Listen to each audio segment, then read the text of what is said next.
Well, I thought today The order in freedom. we would follow up on what the previous session in which we talked about Christian freedom based upon the writing of the Apostle Paul in Galatians 5, "For freedom Christ has set you free." And but do not use freedom as an excuse for self-fulfillment, Okay. selfish fulfillment. Now I'm going to continue on that point. Order in freedom. Okay. That's a nice transition. We emphasize the freedom of a Christian way of life today.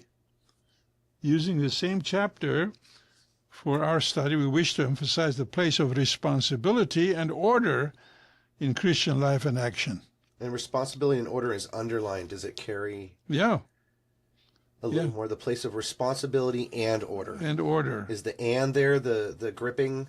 Well, and It's or order versus and order? their responsibility arises out of order. Without order, there is no responsibility. Why should I be responsible? It's true. If I'm not accountable, order develops accountability.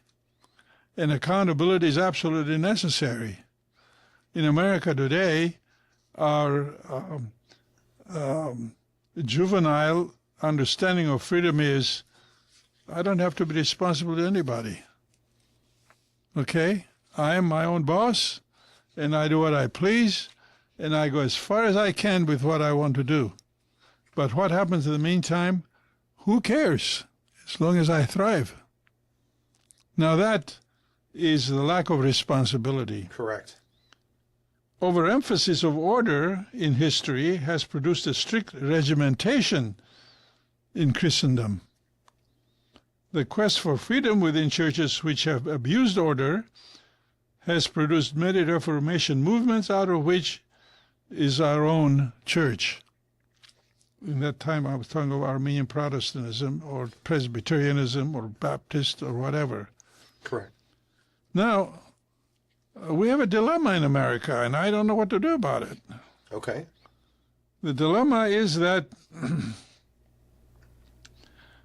we claim freedom, and every 2-3 Christians who don't agree go out and form their own church. There are thousands of different denominations. When I wrote this, it says 200 denominations, now there are about 40,000 of them. Wow. Wow. That, to me, is a denial of a sense of responsibility and accountability. Kind of creating their own path. Yeah. If a minister, and I've seen this in my own experience, does not get what he or she wants, they get out and start their own. We've often joked, Cass, why don't you start your own church? In addition to the 25,000 you've already started. Well, I haven't started that many, thank God. I have learned that I'm part of the whole. I am not, apart from the whole, I don't have an identity. My identity is formed by the whole. And that whole, I must be open to learn, to contribute, and responsibly act in such a manner that my contribution is brought in a positive manner for the growth of the whole. That will happen also at times when I don't agree with what the whole is doing. Correct. The Presbyterian Church is famous for that. We emphasize order, and Pentecostalism emphasizes ardor. A-R-D, is it O-R-A-R-D-E-R, which is passion, Okay. strong feeling. Okay. The Spirit, if the Spirit moves me, I'll do what I want. Versus Presbyterians say there's an order comes out of our Constitution. Okay. And the Constitution Very military. is a book now is bigger than the Bible. We keep adding, and we keep adding, we keep adding. That is a disorderly approach to order. And I have watched this happen. And often it happens because we're not willing to incorporate into the body those who come to us without a prior appreciation and commitment to the kind of system we have. So if the system cannot be flexible and it demands order all the time, it becomes very rigid. Very rigid. And eventually it breaks. Oh. It breaks. Now, in these very same Reformation churches, I'm talking of Protestant churches, we observe a phenomenon which is equally abhorrent: the misuse of freedom and the lack of Christian responsibility. In other words, order within freedom has been not only neglected, but in many circles is being rejected outright. Correct. This type of freedom is non-biblical, and nowhere does our God advocate religious anarchy. No. Now, where two or three people disagree, I mentioned that, with their pastor or the government of their church, they think they have the divine right to separate and form a new church. This is a horrible thing and is condemned outright in Scriptures. Wow. Yeah. Condemned outright. In Scriptures. Separatism, because of selfish desires and desire to be number one in the order. The order has people in it who maintain the order, and if the person cannot be that person who maintains order, then that person says, I'll go where I can be that number one.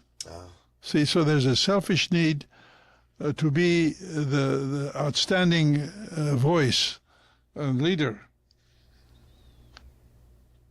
The only way we can have peace and an effective ministry is to be willing to yield ourselves to those whom God has placed among us as our leaders. That's the toughest thing to do. The only way we can have peace and an effective ministry is to be willing to yield ourselves to those whom God has placed amongst us as our leaders. Now,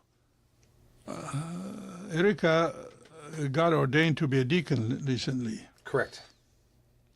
And there are those who are ordained to be elders. Correct. And there's a question put to the congregation. Correct. What's that question? Do you accept them? Accept. Do you accept them as our leaders? Now, if I accept you as an elder, and the session with your participation agrees on certain measures, and I personally don't agree, what am I going to do? Accountability says I let the leadership do their thing to see how far they'll go with it. I can confirm that, because when they go all approve and everybody goes, yeah, aye or yay, right? And then those who oppose, and there's very ever anybody who opposes, especially when everybody agrees. And it's a joke the way they do it. I was told that one guy in the past used to vote against just so that there was one person voting against, so there was more balance. Yeah. So democracy is an operation, but it's a caricature of true democracy.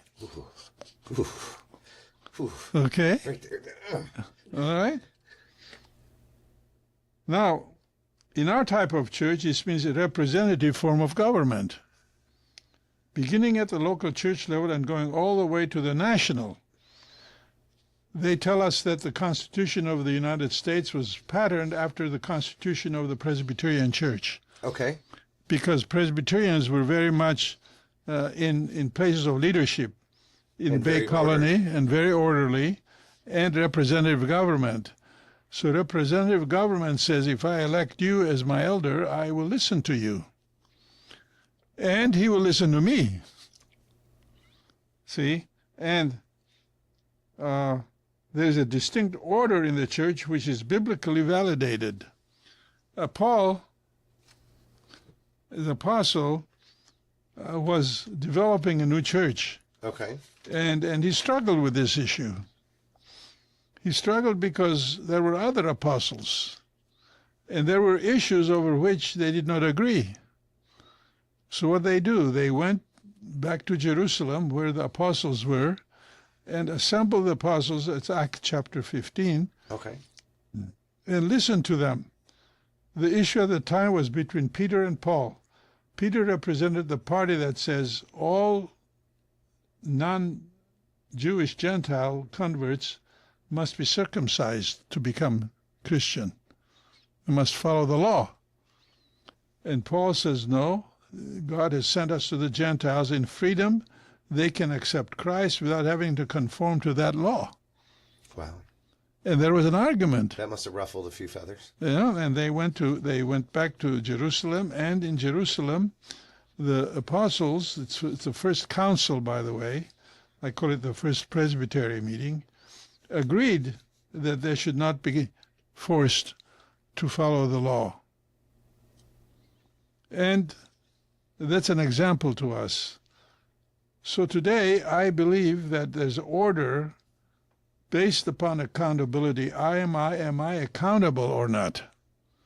If I'm not accountable to anybody, or to any group or to any organism, that means I'm outside trying on my own. And Correct.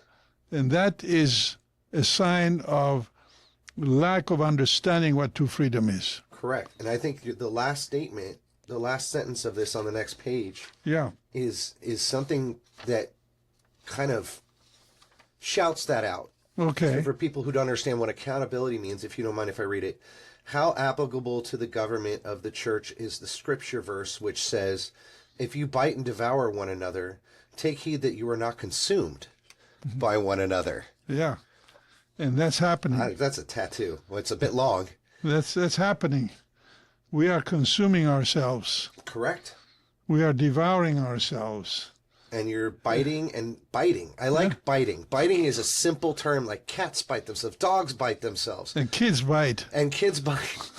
And it's all inappropriate behavior. Yep. So if it's inappropriate behavior for children and animals, how can it be appropriate behavior for leaders? Because we have not matured. Maturity, spiritual maturity, means to hold back my impulse to bite because I've got to listen to what that person is saying. There's something there. Is that also kind of reflected in not reflected, but kind of, it's a...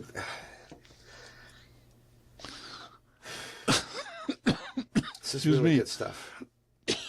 I just noticed that I see the biting and devouring. I see it. I watch it happen, and sometimes there's nothing I can do about it because I'm new, or I don't want to ruffle any feathers, or I don't want to hurt anybody's feelings. But I watch it happen, and it makes me sad. Yeah, and the question is, am I part of the problem or the solution? And sometimes that changes, doesn't it, depending on the situation you're dealing with? Sure it does. So it's got to be, like you said, a moving target is very hard to understand. And if you keep moving the end goal, like you said before in your previous podcast, then it makes it meaningless. If love is at the center of my feelings and actions, then it'll come out okay. If it's not love, it'll be destructive. It'll be devouring rather than feeding. Yes, sir. Okay? And I pray it'll be the latter, feeding and not devouring. Well, that's a short one, but that's the second issue, the second session. I love it. Thank you. I love it. Okay? You're always so straightforward and easy to relatable, easy to understand. And if there's anything we don't understand, I always try to find a word that maybe like, jargon or something. But in here, there's not a lot of jargon. There's not a lot of industry terms. It's just very simple and very relatable and very easy. Well, I'm glad for that. And I have to listen to myself because I have to follow my own words in my own life. Well, that goes right back to what you just said. It's as long as love is at the heart of what you're trying to do, which it is, then you're never going to have to second guess yourself. And even when and then saying that you listen to yourself to catch yourself in anything that you may have not expanded upon or maybe led in a different direction shows just how accountable you are even to yourself. And accountability says there are those that I respect who will help me understand whether I'm being destructive or positive in my actions. This is fantastic. Don't go anywhere. Don't go. All right. That's the end of this one.